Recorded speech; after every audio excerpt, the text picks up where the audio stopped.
Hello everyone, welcome to News Today edition of 12th February. Myself Nilesh and I will be taking this session. In this session, we will cover important development of the day. Before we start today's session, let's see the headlines of the day.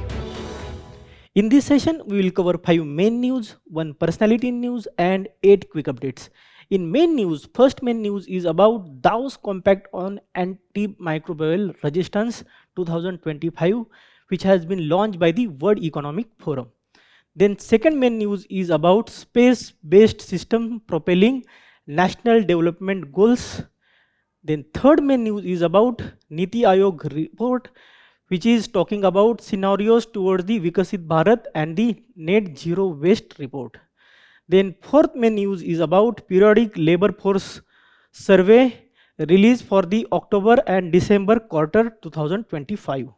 And last main news is about NITI Aayog study report on the agriculture. So without wasting any time, let's dive into first main news of the day. So first main news of the day is about Dawes Compact on Antimicrobial Resistance 2025, which has been launched by the World Economic Forum. As we already know, World Economic Forum is the NGO. And this topic is very important for your paper 2, that is issues related to health. So what is the background? So background is that this compact is supported by Unified Coalition for AMR Responses, aim to unlock the sustainable financing from both public and private sources to reduce the global AMR deaths, saving more than 100 million lives by the 2050. And what is the Unified Coalition for AMR Responses? It is also known as UCARE. And it is the part of the Quadripartite Joint Secretariat on the AMR, and it is the initiative of the UN and various UN bodies such as WHO, then UN Environmental Program are the part of this UCARE initiative, right? So this is about the background. Now we will see about the key facts. So there is one report which is very important for your examination, that is Global Antibiotic Resistance Surveillance Report 2025, which has been launched by the WHO. Please remember that UPSC generally asks the report and asks which is the organization which have released it. So WHO have released the Global Antibiotic Resistance Surveillance Report, and what it states? So it states that in India around 1.27 million deaths in 2019 and contribute to nearly 5 million deaths globally. So please remember that this is the one of the highest number in the recent year. The average is 6 lakh deaths, but in 2019 the deaths were around 1.27 million in India, right? What are the GDP impacts? So it affects GDP around 3 trillion to 5 trillion worldwide. So this is the huge impact. This is almost the GDP of India few years back. So you can imagine how much the issue of the antimicrobial resistance is there and its impact on the world. So this is about the background. Now we will see what is the antimicrobial resistance. So before we discuss what is it, let us understand what is the antimicrobial resistance. You know that in some year ago there were some coils, some mosquito repellents, and those liquids were very powerful to repel the mosquitoes, and those coils were also very useful. But nowadays, even we use these coils and those liquids, mosquitoes are not dying and they are surviving. Why? Because mosquitoes have developed the resistance for these coils and these liquids. This is the case in case of some of the bacteria, fungi, viruses and other parasites. And what is the cause? So it is occurs when bacteria, viruses, fungi, parasites no longer respond to antimicrobial medicines. also called as antibiotics, antivirals, antifungals, etc., making them ineffective, right? And it is the natural process that happens over the time through the genetic changes in the pathogens. So what happens when baby is born? Over the period of time, we give baby some medications. Then this baby becomes adult, and then old person. Over the period of time, it takes various medicines. And what happens? Because the body and the various pathogens in the body are used to various medication, they are resistant to those medication, and that medication is no longer useful to that particular person. So what we generally do, we give powerful medication than the previous one. And this is the case that the antibiotics have stage 1, stage 2, stage 3, such kind of stages. That is the power of the antibiotic. Over the period of time, your body is resistant to lesser powerful antibiotics, and that is why doctors give you higher powerful impact doses of the antibiotics. But what are the problems that these antibiotics are going through the antimicrobial resistance? First is that over the period of time, person takes various medicines. Secondly, there is another type, that is human induced. And which are those causes? Such as over the counter medication. So what happens generally when you are sick? What you do? You don't go to the doctor, you directly go to the medical shop and ask for the medication. Then what that medical store owner gives you? He gives you generally antibiotic, because you want a result quickly. That is the one aspect. Then secondly, even if you had the normal fever, you take the antibiotic will work, but with the time the effect of that antibiotic will be reduced. That is the one cause. Secondly, what happens when doctors give you medication and in 2-3 days you feel better? Then what you do? You stop taking medication which is prescribed by the doctor. In this case, what happens?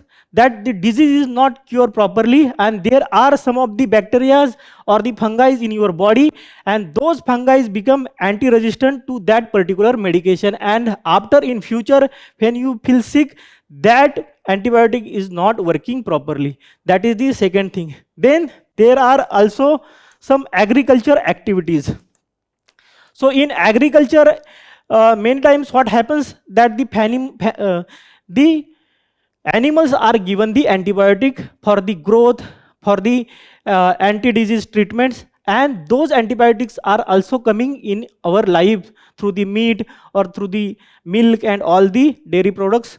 So that is also one of the factors. Then also hospitals are not disposing these antibiotics properly, and what happens? These antibiotics leach into the various sources such as water sources in the land, and all those things come into our life through drinking water and other factors. So this is also one of the factors. So this is all which is actually transforming India into antimicrobial disaster, right?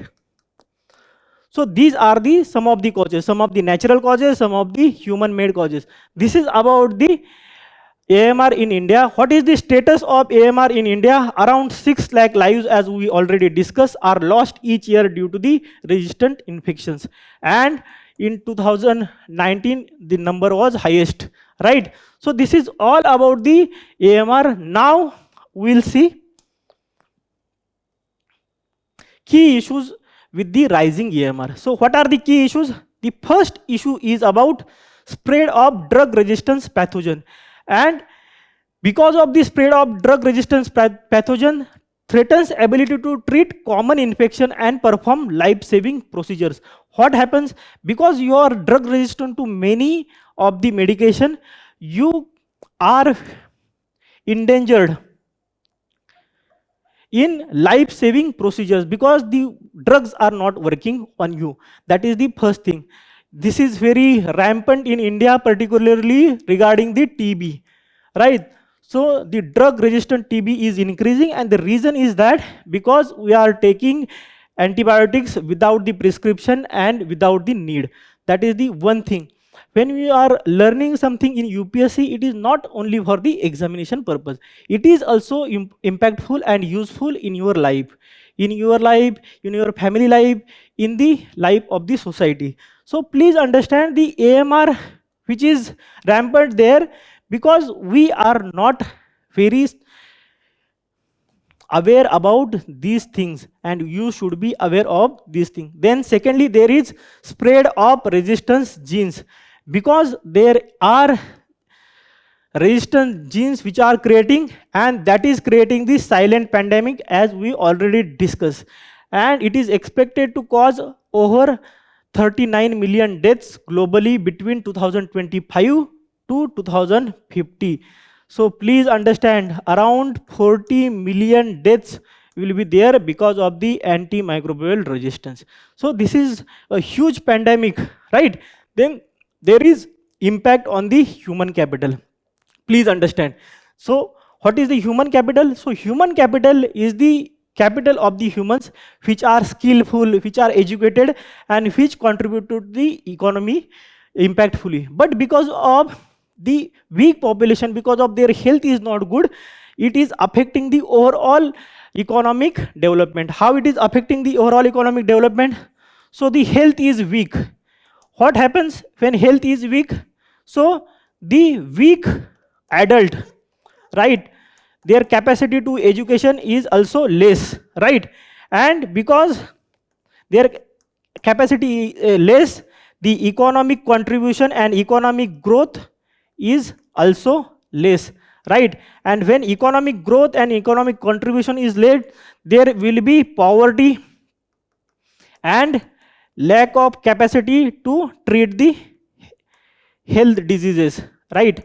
And it will again impact the health, and this is the vicious cycle which actually affect the economic growth, social development, and all the aspect of the society. So please remember this thing also. You can draw such diagrams in your answer to get the better marks, right?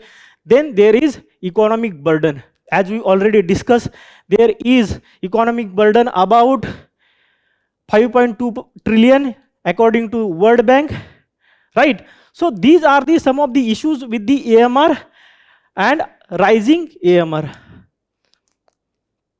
Now we will see what are the key initiatives taken by the India and the world to curb the AMR. The first key initiative is National Action Plan on the AMR 2.0 2025, and it will last till 2029, and it is the unified coordinated effort across the human, animal, agriculture, and environmental sectors, right? As we already discussed, that AMR is not confined to the humans only, it is in the animals, in the plants, and various environmental sectors also. So it is the comprehensive approach. Then there is first indigenous antibiotic. Please remember this name, the nabithromycin. So this is the first indigenous antibiotic launched in 2024, and it is designed to treat both typical and atypical drug resistant bacteria. What is the atypical? So bacteria which generally lacks the cell membrane are called as atypical bacteria, and it will treat both typical and atypical drug resistant bacteria, right? Then there is national surveillance networks, and what is the purpose of this national surveillance networks? As the name suggests, they will have the surveillance and the data, and they will provide this data to the global AMR surveillance system, that is also known as GLASS, which is initiated by the WHO, right? And because of the data, there will be effective implementation of the policies to curb the AMR in the world and in the India particularly, right? So these are the national initiatives. Then what are the global initiatives? So the first global initiative is about Global Action Plan, which is also known as GAP, on AMR during 2015 by the World Health Assembly, which is by the WHO, right? Then there is United Nations General Assembly High Level Meeting on the AMR 2024 to reduce the global deaths associated with the bacterial AMR by 10% by 2030 against the 2019 baseline. Right? So United Nations is also taking various initiatives. Now we'll see other initiatives which are very commendable. You can quote these initiatives in your answer. The first is the WHO Aware program. Right? Then what is the Aware? Aware is the access, watch and reserve. So it will have the access, then it will have the watch on the AMR, and then it will have the reserve methodologies to treat the AMR. That is the one thing. Then there is red line awareness campaign. What is the red line awareness campaign? When you take medicine or the strip of the medicine, there will be a red line behind that strip which indicates that this is the antibiotic, and when the medicine is not antibiotic, there will be no strip behind it. For example, if you take paracetamol, so there will be no strip behind the paracetamol because it is not antibiotic, right? So it is the one of the issue, and people should be aware that you should ask for the non-antibiotic medicine for the normal diseases. This is the one thing. Then there is Operation Amrit, and this is by the Kerala government to treat the AMR. So this is also very innovative stage and step. You can quote all these initiatives in your answer. Right? Now we'll see some of the MCQs regarding the AMR. Let's see the first MCQ. Which of the following are the reasons for the occurrence of the multi-drug resistance in the microbial pathogens in India? The first is that genetic predisposition of the some people. So it is not a genetic disease. So first is wrong. Then secondly, taking incorrect doses of the antibiotics to cure the disease, as we already discussed, it is correct. Then thirdly, using antibiotics in the livestock farming. Didn't we discuss this? This is also correct. So fourth is the multiple chronic diseases in the same people. This is not correct. So what is the answer? 2 and 3. Right? So answer is B. This is very easy question. Now see this question asked in the mains. Can overuse and the free availability of the antibiotics without the doctor's prescription be contributors to the emergence of the drug resistant diseases in India? What are the available mechanisms for monitoring and control? Critically discuss the various issues involved. So all the discussion we actually did is the answer of this question, right? So this is about the questions which are asked about the AMR. Now we'll see the second main news of the day. The second main news of the day is about space-based systems propelling the national development goals, which means why the space exploration and the space program of India or the world is important for the socio-economic development of the country and the economic development overall. This is very important for paper 3, that is awareness in the field of space, achievement in the science and technology.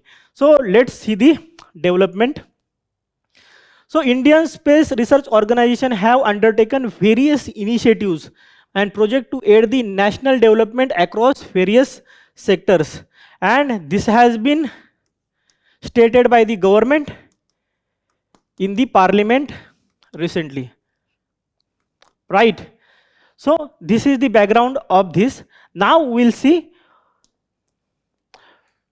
various key development goals supported by the space-based system. So please remember that the questions have been asked twice regarding this, and question can be asked again, because in space sector we invest huge amount of money, and many people argue that why to waste this money in this space. Instead you can give this money to the education, health and other social sectors, because India is not that developed in the social sectors. But when you study and understand the efforts in the space technology and their impact on the social and economic life, you understand that this money invested is not the waste money, but it is actually contributing to the development of the economy and society and various sectors of the economy. Let's see what are those aspects. The first aspect is about agriculture development, right? So there is crop. Crop is comprehensive remote sensing observation on the crop program, and it is supports to the schemes like Pradhan Mantri Fasal Bima Yojana. So it actually improve the accessibility. It can see where is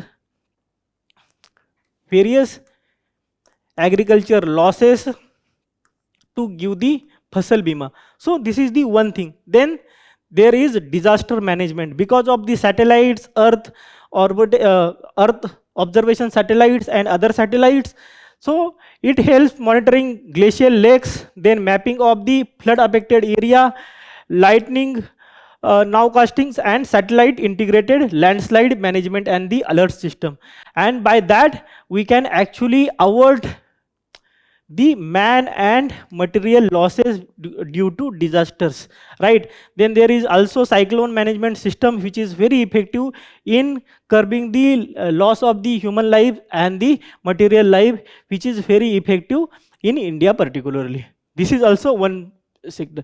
Then there is vessel communication and support system under the Pradhan Mantri Matsya Sampada Yojana. And what it does, so it gives effective information to the fishermen who are giving deep into sea for the fishing purposes, and the information actually helps to safety of the life and disaster alerts to the fishermen. So these are some of the goals. Then there are another thing, that is the climate monitoring. So basically it actually helps Geo AI framework for the air quality monitoring and quantification of the greenhouse gas emission inventory for the land use changes and other things. So it is very important for the climate change. Then weather forecasting also. So it can give the better idea of the weather forecasting. A farmer can be benefited by these weather forecasting. He can understand when to harvest the crop, when not to harvest the crop, when to give the irrigation to the crops. All these are the important aspect. Then societal welfare. So monitoring of the watershed development component under the Pradhan Mantri Krishi Sinchai Yojana, and monitoring projects such as Pradhan Mantri Awas Yojana, Housing for All Urban, and the Bhuvan Geo portal providing the online remote sensing data services. And because of this, e-governance is promoted and there is less chance for the corruption, and there are huge potential for the transparency and accountability in the services. Then there is data archival centers. So Indian Navy helps web portals providing the customized satellite directions to the various products.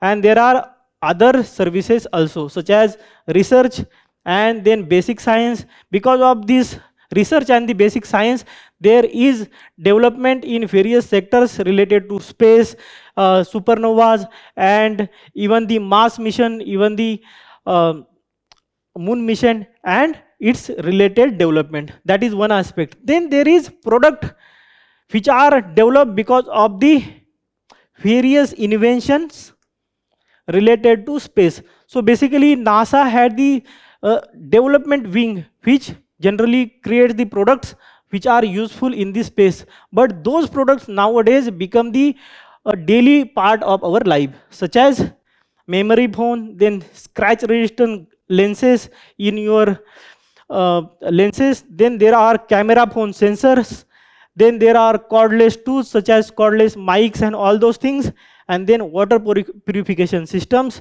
and even the freeze-dried foods which we generally consume. So all these developments and other developments also because of there is discovery and invention related to space, and those inventions are now part of our daily life. So these are the some of the aspects in the socio-economic sphere how space is useful. Now we will see about the India's space profile. So as we know, the main organization is ISRO and the headquarters is in Bangalore, and it is formed in 1969 as India's space agency aiming to harvest the benefit of outer space for the India and mankind. That is the first thing. Then major constituent of the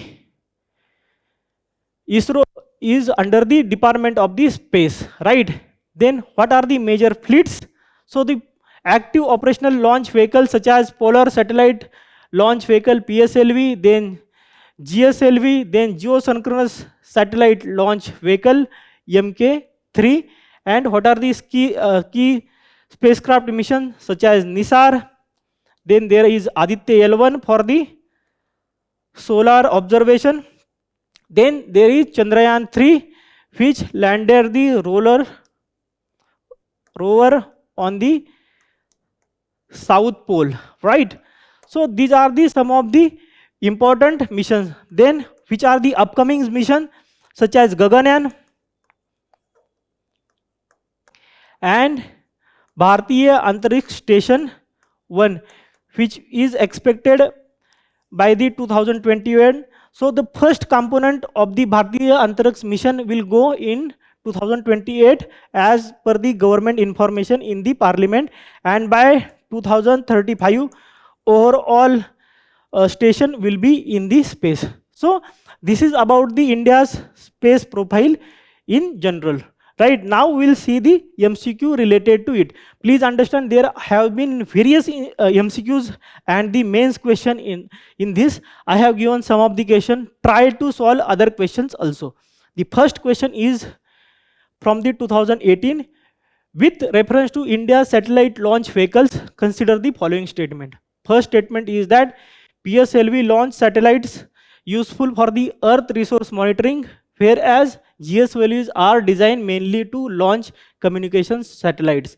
So this is right. So it is geostationary orbit satellites, and it is around 36,000 kilometers above. So this statement is correct. Then what is the second statement? Satellite launched by the PSLV appears to remain permanently fixed. Not PSLV, it is GSLV. So GSLV satellites appears to remain permanently fixed in the same position in the sky. So second statement is wrong. And what is the answer? Answer is A. That is one only. This is the prelims question. There are two mains questions also. What is India's plan to have its own space station, and how will it benefit our space program? So you can write this answer as we already discussed, which are the upcoming programs of the ISRO. Then see this another question. Discuss the India's achievements in the field of space science and the technology. How has the application of this technology helped India in the socio-economic development? All the article and its aspect we discuss is actually the answer of this question, which was asked in the 2016. That is why I told you that the question have been asked directly from this topic as we are discussing, right? I have also given one MCQ for your understanding. Please solve this MCQ and give the answer in the comment section, right? Now we'll see third main news of the day. So third main news of the day is about NITI Aayog report, and report's name is Scenarios Towards the Viksit Bharat and the Net Zero Waste Report, right? And this is very important for paper 3, that is conservation, environmental pollution and the degradation. So without wasting any time, what is the development? So development is that this report identifies critical infrastructure gaps and societal barriers while outlining strategic pathways for India's waste sector to align with its nation's 2070 net zero goals, right?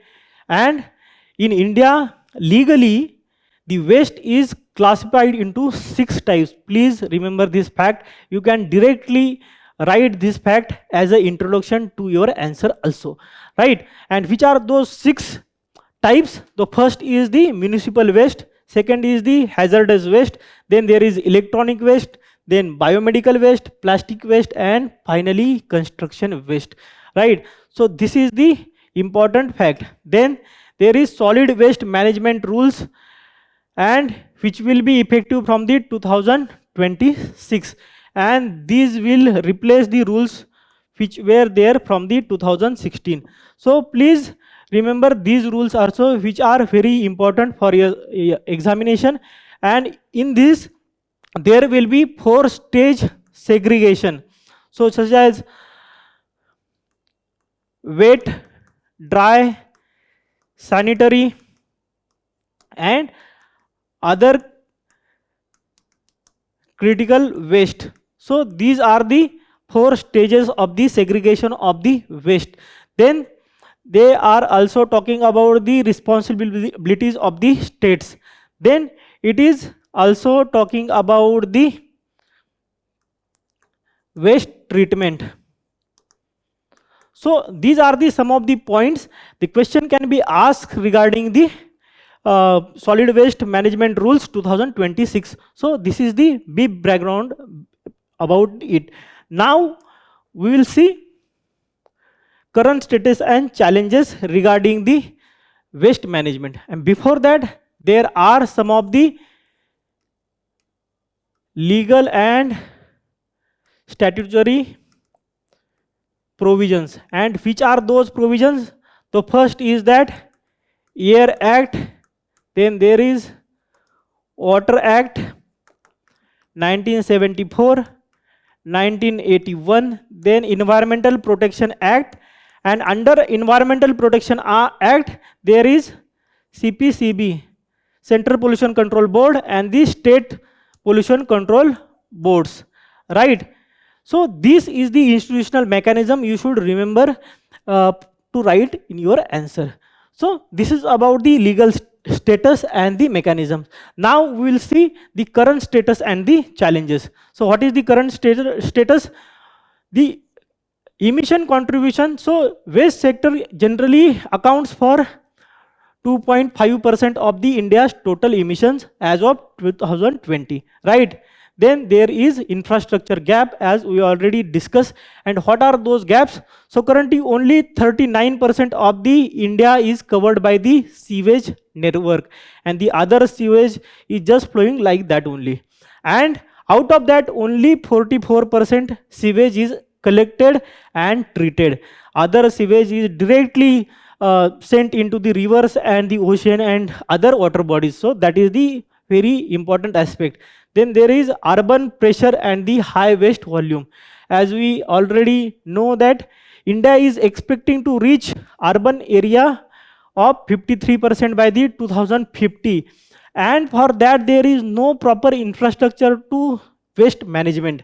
India generally generates 100 million tons of municipal solid waste and around 2 lakh million liters per day of the domestic wastewater in the 2020. So imagine this wastewater and this waste is not getting treated properly, and it is actually problem for the urban areas of India. You can write this issue in the urbanization of India, right?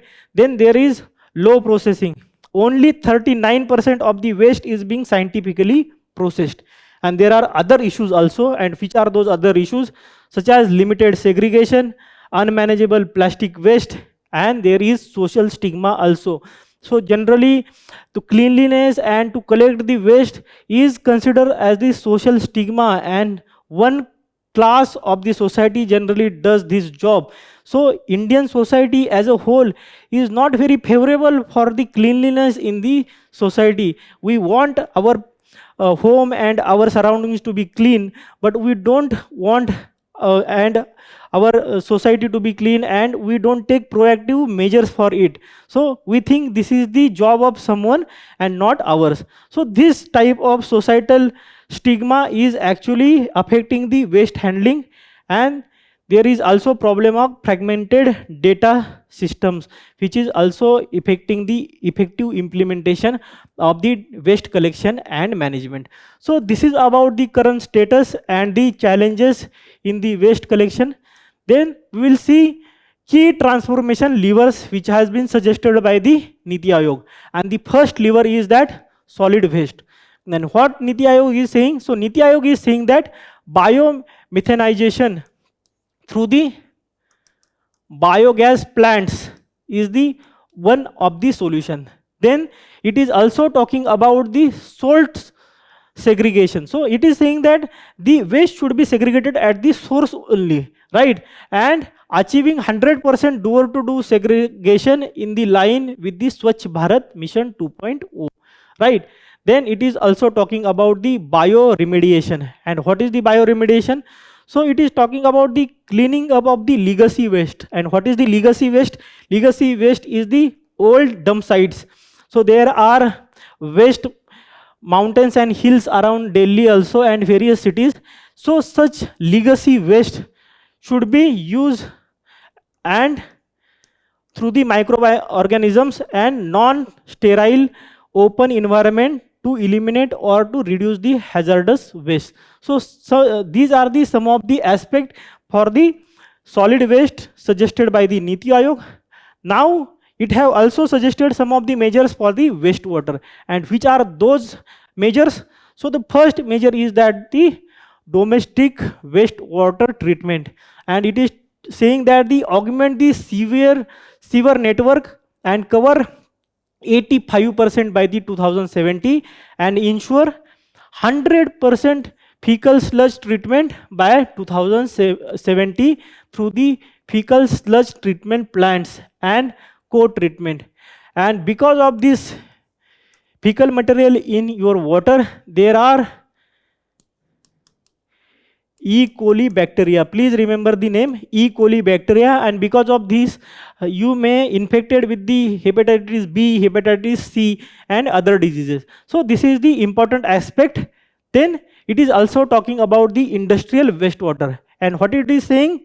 That it is saying they improve the aerobic systems to reach a near zero methane collection factor by 2035, especially in the fertilizers, petroleum, agriculture sectors. So this is also very important. And it is also talking about the behavioral changes as we already discussed and institutional shift. So it is talking about the mission life, and under mission life it seeks to promote sustainable lifestyle to reduce the waste generation, right? Then it is also talking about the informational sector integration. And what it is saying? It is saying that the informal waste pickers, which should be also into the formal value chain of the waste management, right? So these people are also contributing to the waste collection and the waste segregation and all those things. So they should be part of the formal system, and then they will be effectively work, right? Then finally it is also talking about the green financing. And what is the green financing? So it is talking about the public private partnerships and the green bonds and also carbon credits to reduce the waste and promote the waste treatment, right? So these are the some of the initiatives suggested by the NITI Aayog, right? Now we will see the relevant MCQ and the previous year question. The first MCQ is from the 2019, and the question is, as per the solid waste management rules 2016 in India, which one of the following statement is correct? And the first statement is that waste generators have to segregate waste into 5 categories, which is not correct. Then see this C statement, the rules provide for the exact and elaborate criteria for the identification of sites for the landfills and the waste processing facilities. Then see the B, the rules are applicable to the notified urban local bodies, notified towns and all industrial townships only. This is the extreme statement. It is also there for the other areas also. So this statement is wrong. Then see D, it is mandatory on the part of the waste generator that the waste generated in one district cannot be moved to the another district. Why it cannot be moved to the another district if there is facility to treat that waste? So on the prima facie it is also wrong. So the answer remains the C. So sometimes you can apply such smart elimination techniques to get the right answer, right? Then see this main question, industrial pollution of river water is significant environmental issue in India. discuss the various mitigation measures to deal with this problem and also government initiative in this regard. So government initiative and various steps suggested by the NITI Aayog, you can say and quote those states, those measures here. And you also know the various issues which are lack of treatment, and all those data given in the article can be used here to substantiate your points and your answer. So this is about the main answer. See this second question. What are the impediments in the disposing the huge quantities of the discarded soil waste which are continuously being generated? How do you remove the safely the toxic waste that have been accumulating in our habitable environment? So it is asked in 2018, and again you can use the data given by us, the criteria and the various points and the various suggestion given by the NITI Aayog. You can also code those things here also. So this is about the previous year question asked related to waste generation and waste management. I have also given 2 questions to your practice. Please solve this question and give the answers in the comment section. Right, now we will see the next main news. So next main news is about periodic labor force survey PLFS released for the October and December quarter, and this is very important for paper 3, that is Indian economy and issues related to employment. So what is the background? So PLFS is the primary source of data on employment and unemployment contributions of the population conducted by the National Statistics Office. Please remember that National Statistics Office conducts the data, and National Statistics Office falls under Union Ministry of Statistics and Program Implementation, MOSPI. So this is the brief background. Now we'll see important definition before the data and its importance. So what are the important definition? Please understand this definition, then you will understand the various points given in the report. The first is that the labor force participation rate. And what is the labor force participation rate? So it is defined as the number of person or person days in the labor force per 1000 person and person days. Please remember that this is not 100, this is 1000. So UPSC can ask the question and you can actually fall in the trap. So this is the 1000, right? So number of persons or the person days in the labor force per 1000 person days. This is the labor force participation rate. Then what is the labor force? So labor force is defined as the total person working or employed and seeking and available for the work. So even they are unemployed, but they want employment, they are also calculated in the labor force. Please remember this fact also, right? Then there is worker population ratio. And what is the worker population ratio? So it is defined as the number of persons or person days employed per 1000 persons or person days, right? And what is the unemployment rate? So unemployment rate is defined as the number of persons per 1000 persons in the labor force, or the person days in the against the person days in the labor force. So these are the some of the important definition. Question can be asked about the definition, and you should remember that this is per 1000 persons, right? So this is about the important definition. Now we will see what are the various data given by the survey.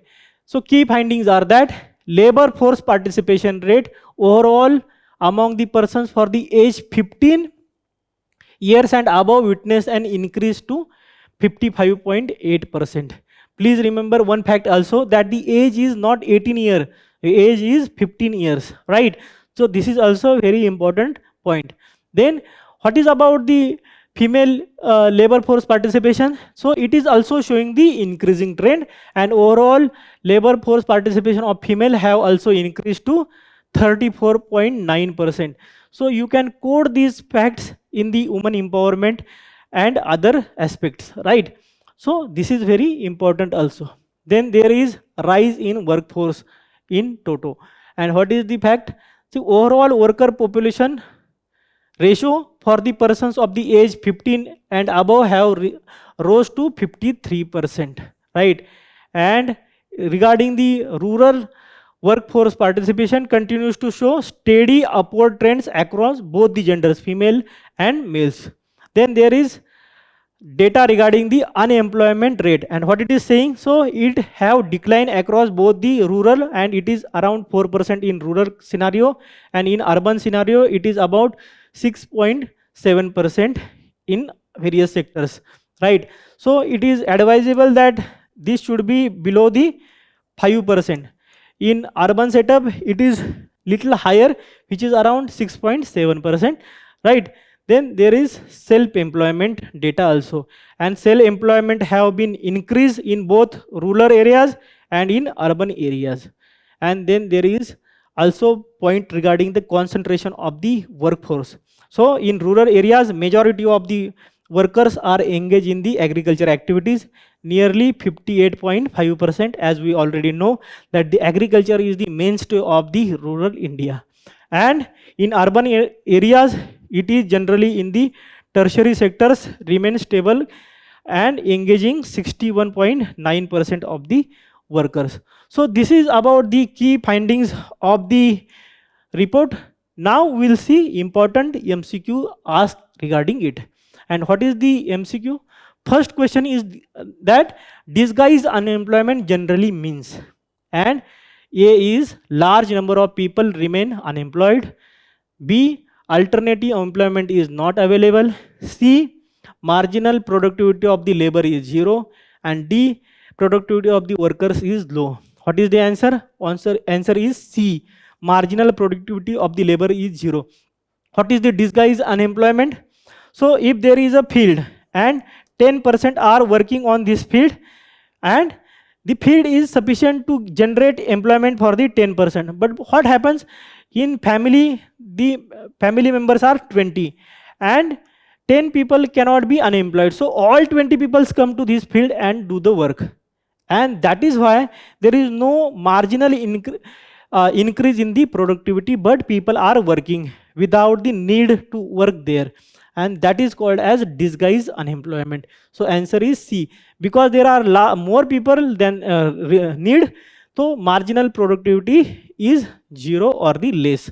So C is the answer. Now see, there are two mains question also. Most of the unemployment in India is structural in nature. Examine the methodology adopted to compute the unemployment in the country and suggest the improvements. So we have already discussed one of the methodology in the report. Then there is other methodologies also, and you should say what are the issues. So one issue is the disguised unemployment, as we already discussed. So you should also discuss other issues such as seasonal unemployment, right? So these points you should discuss, right? Then see this second question. While we flaunt India's demographic dividend, we ignore the dropping rates of employability. What are we missing while doing so? There will be jobs that India desperately need come from. Explain. So there was one aspect in the economics survey previously, and that is jobless growth. And it was talking about that we are actually having the economic growth, but the jobs are not getting created. And one of the solution given by the economic survey by then was to create the labor intensive jobs such as leather, textile and other sectors. So you can write such innovative points in this answer, right? So this is about the question regarding the main news. Now we'll see the last main news of the day. So last main news is regarding the NITI Aayog study report on the agriculture, and it is very important for paper 3, GS paper 3, that is agriculture and environmental pollution. What is the development regarding it? So development is that the report is talking about scenarios toward the Viksit Bharat and net zero, emphasis on the strategic sequencing as transition strategy focusing on the resource efficiency, like micro irrigation and fertilizer optimization. And what is the strategic sequencing? So we actually prioritize some tasks, and the need for the prioritize is to resource efficiency, right? That is the one aspect. Then what is the strategic scaling of the pathways, like crop diversification away from the rice and sugarcane, because these are the water intensive crops. Then there is increasing share of solar and the electric pumps to reduce the electricity consumption through the conventional sources, and could also offer the mitigation to co-benefit and the energy savings, such as reduction in the carbon dioxide emissions. So this is about the development. Now we'll see report in detail. So before we see report in detail, what is the some of the important facts regarding the agriculture sector in India? You can directly write such points in the introduction of your answer, right? So the firstly, contribution. So it supports 46% of the workforce and contributes nearly 14% of the gross value added. That is the one fact. Then what is the role in the food security? So the between 2011 to 2019, food grains production increased from 285 million tons to 332 million tons in 2023-24. You can also write this fact, right? So this is about the agriculture sector and relevant facts. Now we'll see what are the key challenges in the agriculture. So the first key challenge is the dominance of the small and marginal farmers. Around 86% farmers are small and marginals according to the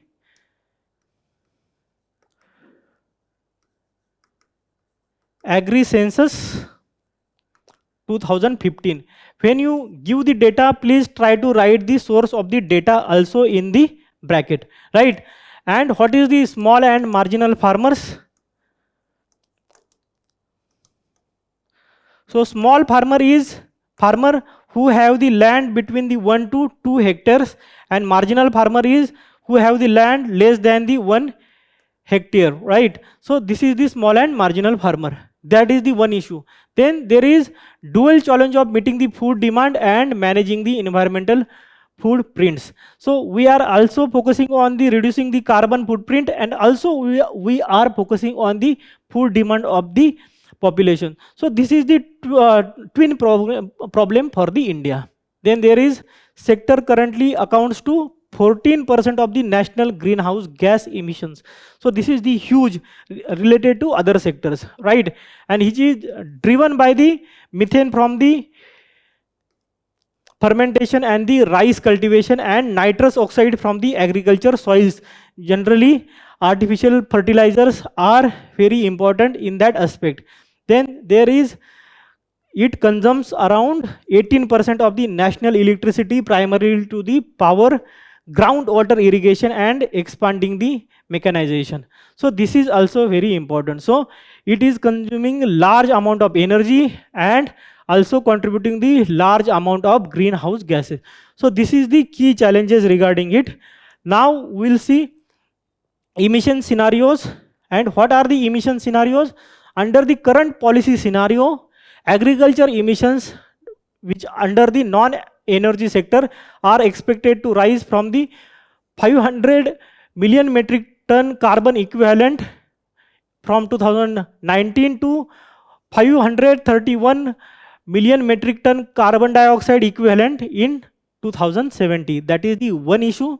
Then net zero scenario is that total emission of around 399 billion metric ton carbon dioxide equivalent in 2070, offering 25% mitigation co-benefits relative to the CPS, the current policy scenario, right? Then what are the key policy suggestions? So the policy suggestion is that integrating both demand and the supply sides, right, to cover the targeted roadmaps. Then there is institutionalized integrated agri-food system framework. So these are the some of the solutions given under the report. Then we will see implementation pathways and benefits. So what are the implementation pathways? The first implementation pathway is about the sustainable yield and diversification of the crops. And what are the relevant schemes? So Pradhan Mantri Krishi Sinchai Yojana, crop diversification program, and it will enhance the output ratio of the per hectare. Then the primary outcome will be enhance farm outcomes, incomes, and the food security of the population. And what are the potential impacts? So it will reduce the carbon dioxide equivalent per hectare. Then there is natural and chemical free farming. And what are the schemes? The scheme is that National Mission on the Natural Farming and Paramparagat Krishi Vikas Yojana. And what will change? So health of the soil will be improved.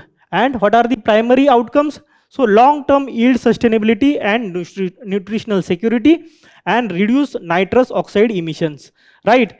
And there will be also reduce leaching in the land, and there will be no sedimentation in the soil. So this is also one of the important factor. Then finally, last implementation pathway is that sustainable rice cultivation practices.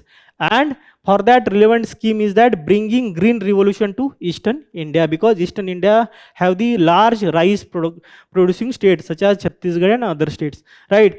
And what is the changing parameter? So use water efficiently. And what are the primary outcomes? So farm income will stably increase, and climate resilient agriculture practices will be improved. And what is the potential impact? So up to 59% reduction in the methane emissions. So this is about the agriculture and its impact on the environment. Now we'll see relevant question, MCQ, and the main question. The first question is about agricultural soil releases the nitrogen oxides into the environment. True, right? Then cattle releases the ammonia into the environment, which is also true. Then poultry industry releases the reactive nitrogen compounds into the environment, which is also true. The answer is D, 1, 2, and 3. Then see this question, with reference to the system of rice intensification, Sri, which of the following is correct? And the first is that reduce seed requirement, which is also right. Reduce methane reduction because of the less water, it is also true. And then reduce electricity consumption, because water is reduced, electricity consumption will also reduce. The answer is D. So this is the MCQs related to this article. There are also 2 questions given by me. Please try to solve these questions and give the answer in the comment section. Now we'll see next development. And next development is personality in news. And today's personality in news is Swami Dayanand Saraswati. On his birth anniversary, he was remembered. Let's see some of the important facts of the Swami Dayanand Saraswati. He was born in Gujarat, and he established Arya Samaj, right? Very important, in 1875. He was also a social reformer, and he opposed child marriage and enforced widowhood, right? He was in favor of the educational system which would emphasize on the grammar, philosophy, Vedas, science, medicine, and music. So he was not averse to the science and medicine and music. Please remember this fact also. Then he visualized the polity which would in the decentralization. So he talks about the vast commonwealth with the village as the units. Please remember this fact also. Then what is the important literary works? So he wrote the Satyartha Prakasha. His work was the Satyartha Prakasha. And what is the spiritual work?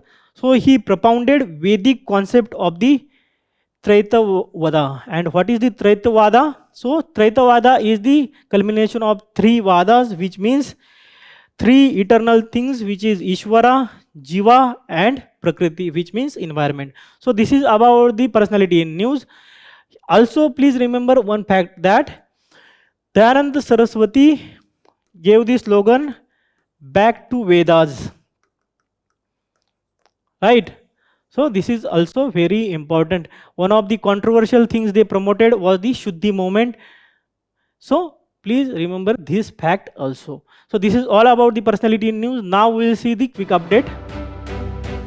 The first quick update of the day is about UNSC Sanction Committee, which is 1267. And what is the development? So latestly, United Nations Security Council 1267 committee report has recorded that Pakistan-based Jaish-e-Mohammed, a terror outfit, was linked to the Delhi Red Fort terror attack. So this is the development. Now we'll see about the UNSC 1267 committee. So this committee is very important, and it is the subsidiary body of the United Nations Security Council, and it is charged with the overseeing the sanctions against the ISIL, which means the ISIS and Al Qaeda, right? So this is the purpose of this committee. And when it was originated, so it was originated in 1999. That is also important aspect. And what is its composition? So it is comprised of the 15 members, which are the all the members of the UNSC, and decisions are taken by the consensus. This is also very important. What are its functions?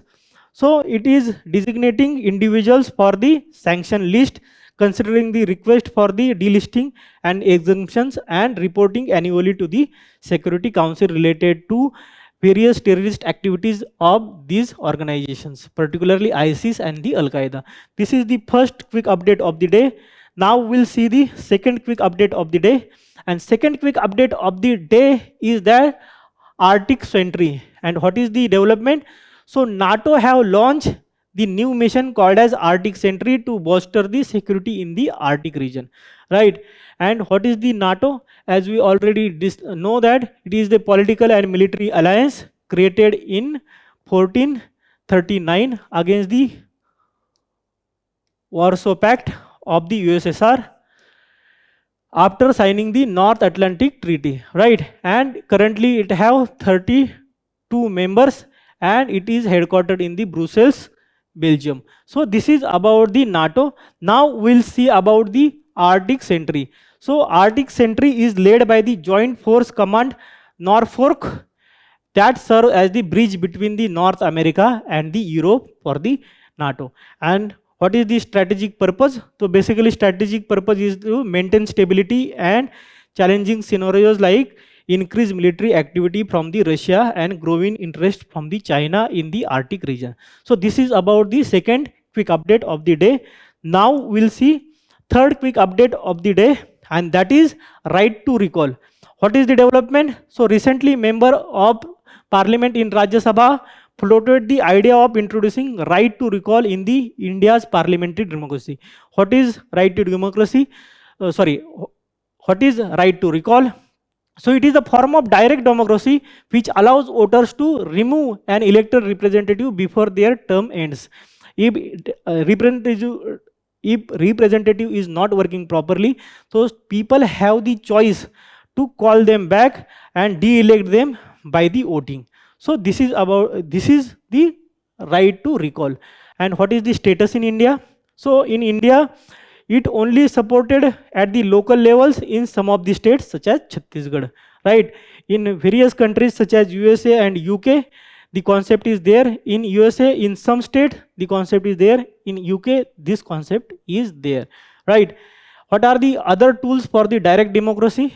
So while India have the representative democracy, certain tools allow citizens to exercise the power directly. For example, first is a referendum. And what is the referendum? A proposed piece of legislation is referred to the electorate for the acceptance or the rejection. When the important development related to sovereignty and other things, then their referendum is taken place, right? Then there is called as initiative. And what is the initiative? So citizen can propose a bill to the legislature. That is the initiative, and then that bill can be taken by the legislature. That is called as initiative. Then there is plebiscite. As we already know, primarily deals with the sovereignty, territorial dispute and political status. So if some part of the country wants to stay with this country or to be independent, that generally decided by the plebiscite. So this is all about the right to recall. Now we'll see next quick update of the day. The next quick update of the day is regarding the senior advocates. And what is the development? So Supreme Court of India had issued guidelines for the designation of the senior advocates by the Supreme Court. And let us see what are the important aspect of the senior advocates. The source. Firstly, designated under the Advocates Act of 1961. That is the first thing. Then who is the authority? So committee of the designation of the senior advocates consisting of the Chief Justice of India as a chairperson and two senior most Supreme Court judges. So this is the committee. Then what is the eligibility? So minimum 10 years experience as an advocate or combined 10 years as an advocate and district and session judge and judicial tribunal member, right? And it is based on the ability, standing at the bar and the title and label, and it is not the post. Please remember, this is not the post, this is just a title. And there is at least 45 hours of the age requirement is there, and unless relax and practicing in the Supreme Court is also necessity condition. So this is about the eligibility criteria. What are the restrictions? So they are restricted from filing wakalatnama, like acting directly for the clients and appearing in the court tribunals without an advocate on record or instructing junior. So they should have the junior to appear in the court. Then they cannot draft pleadings or directly accept the briefs, focusing solely on the arguing cases. So this is about the senior advocate. Now we'll see the next quick update. And the next quick update is related to National Medical Plans Board. And what is the development? So recently National Medical Plan Board completed 25 years. What is about the National Medical Plan Board? So it's headquartered in New Delhi. And what is its origin? So it was established in 2000 by the government resolution, right? And which is the ministry? So ministry is Union Ministry of Ayush. And who is the chairperson? So Union Minister of the Ayush is the chairperson. What is the mandate? So it promotes coordination among the state, central governments on all matters relating to medicinal plants, right? Then what are the other functions? So it see the policy implementation, R&D and all those functions, right?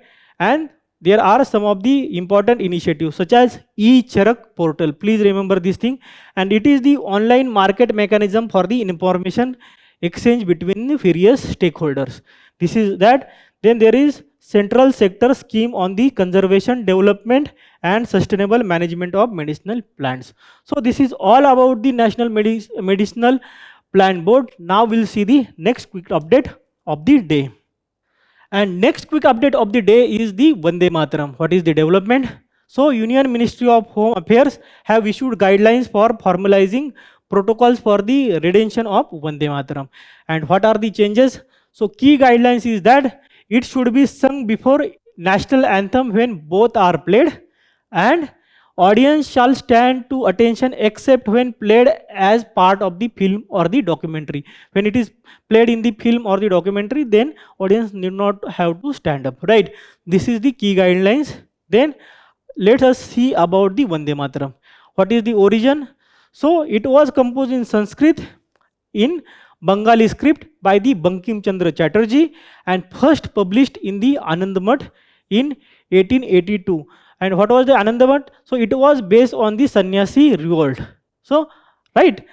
Then it was adopted as the India's national song by the Constituent Assembly in 1950. And on January 24, 1950, it was declared the Vande Mataram would have equal status with the national anthem, that is Jana Gana Mana, right? Then it was recited for the first time in public by the Rabindranath Tagore in 1896 at the 12th annual session of the Indian National Congress. This is all about Vande Mataram. Now we will see next quick update of the day. The next quick update of the day is the Tamil Brahmi script. And what is the development? So researchers have identified Tamil Brahmi script in the Valley of Kings in the Egypt belonging to 1st and 3rd century EC, shedding light on the ancient trade between the Egypt and the South India, right? And what is about the Tamil Brahmi script? So it mentioned names of the traders in the Tamil Brahmi script, such as Sikai Koran. So Sikai Koran means the crown leader. Then Kopan, Katan, Kiran. So what is the Koran? So Koran also mentioned in the Sangam literature, where the Chera king is directly addressed as the Koran, right? Then about the Tamil Brahmi script. So what is the significance of this? So it is the variants of the Brahmi script used to write the ancient Tamil inscription. And what is the period? So it was between the 300 BC and 100 AD, around 400 years. And the greatest works in the Tamil Brahmi script is the Tirukural, which is the also considered as the fifth Veda, right?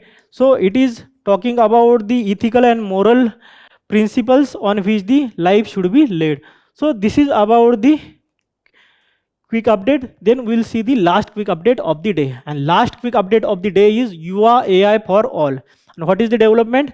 So Ministry of Electronics and Technology collaborated with the All India Society for Electronics and Computer Technology and launched Kaushal Rath under the UA AI for all program. So what is the Kaushal Rath? So Kaushal Rath is a mobile artificial intelligence awareness initiative that advocates the goal of democratization of the AI education at the large scale. That is the issue and the purpose of the Kaushal Rath. Then what is about the UA AI for all?